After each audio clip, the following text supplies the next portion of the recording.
everyone, and today I will answer some questions from the trilogy The Lord of the Rings. First question: how can the concept of the eucatastrophe be seen on the Tolkien's masterpiece? Eucatastrophe can be defined as the counter to catastrophe. For example, when several things are bad, they are happening, but in the end everything ends well, and everything is fixed in some way. This concept can be observed several times in the trilogy, The Lord of the Rings. In the first film, when Frodo on the way to Rivendell is being chased Black Knights and is seriously injured, but the Strider or Aragorn, who is helping Frodo and his friends, take him as soon as possible to Rivendell and prevent Frodo's death. And the Fellowship of the Ring is formed in Rivendell to help bring the ring to Mordor. Another part of the movie that can be called a catastrophe is when the Fellowship on choice to reach the other side of the mountains is to cross the mines of Moria, formerly a splendid kingdom of dwarfs, but now a desolate and terrible place. And while crossing, they are attacked by many orcs, but they can escape. And when they almost leave the mine, appears Balrog, who is a very powerful demon from the world. Gandalf fights him and breaks the bridge with his staff, and Balrog falls into the mine fight, but Balrog pulls Gandalf and they both fall into the flames of the mine. And it's look like it's the end of Gandalf, but it's not really, because he returns as Gandalf the White in The Lord of the Rings: The Two Towers. Finally, on the return of the king, and the war is almost lost in the mines of Tirith, and the ghost arm appears because Aragorn, begging the heir of Isildur, summoned them to help in the war.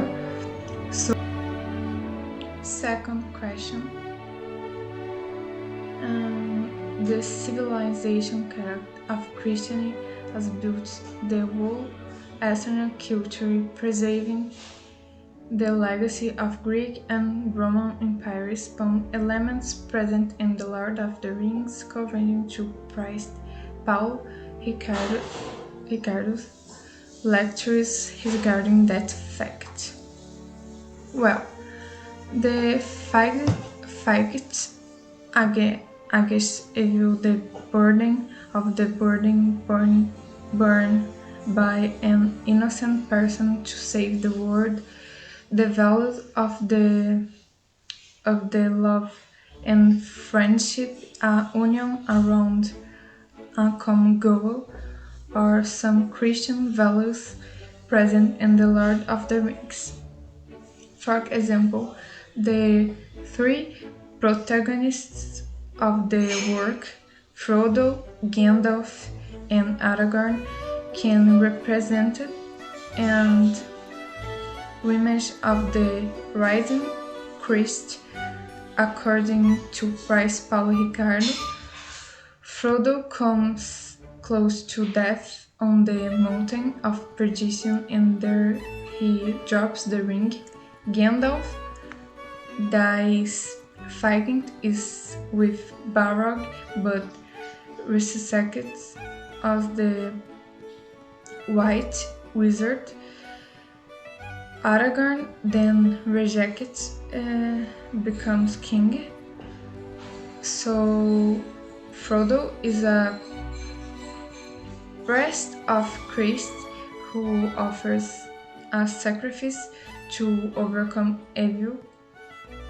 Gandalf is Christ the prophet, for with his wisdom and advice he leads those who fight against evil. And Aragorn is a Chris the King, who was despised but later Higgins. Although, according to Price Paulo Ricardo, Tolkien does not like allegories. It is possible to see that God is implicit present throughout history in the fights against evil, in which the main character in the whole story is him.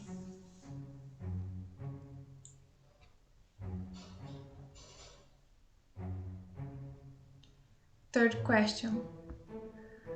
As an experience, how has The Lord of the Rings influenced your thoughts of what is a good story to be told? And finish giving your personal your ideas the films. So, in my opinion, the films were very well built.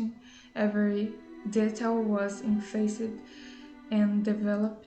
The characters, the narration, the lines, the soundtrack, the impressive landscapes, the battle scenes, especially the battles in Minas Tirith, in which they are present orcs, trolls, humans, barbarians, and the war elephants. Anyway, Lord of the Rings is a complete trilogy with an excellent history and cinematic effects. In addition, the film holds you all the time. Since in the first and second there is no final ending, which make you want to watch the next one. I can say that the Lord of the Rings is one of the best trilogies ever produced in the fantasy genre and adventure, and that the various Oscars that these films won were all diverse. And I highly recommend the films to anyone who likes the fantasy genre.